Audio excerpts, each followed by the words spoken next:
Hello mga ka-FB. Kumusta? Kumusta ka ninyong tanan?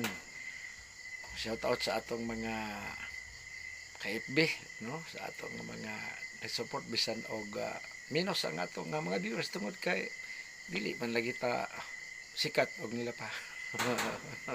Mga ka-FB, ang ato rin yung tumong tuyo din sa atong page nga atong matubag ng mga argumento sa mga sipdi sa uban nga mga kaiglaan nato nga atong nakita nga murag sukwahi pod, no? Ni atong videos karon na mga ka-FB ato lang tagaan og gamay nga kuan ba kanang counter. Usa ka si FD nga si G. Carlo Badinas mga ka-FB. Si FD po ni batan-on pa pero naapod siya guts ba nga modibati.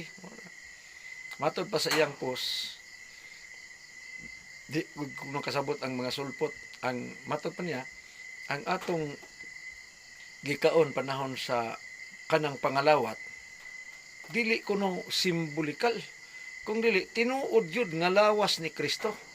Ha?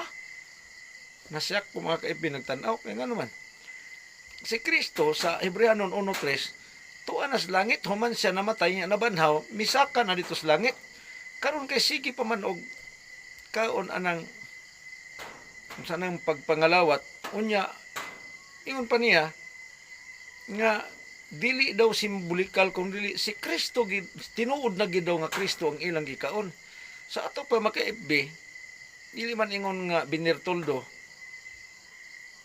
mukaon gyud silang tao di ay kay ang tinuod man si Kristo baya nagpakataw-taw man gyud unya kay di naman simbolikal mga ka-FB matod pa niya kaon gyud silang tao, kaon silang Kristo. Pero ang dako kayong bakak, unsaon yung pagkaon ni Kristo nga si Kristo Hebreano 1:3 tuwa naman sa tuos trono sa amahan sa langit.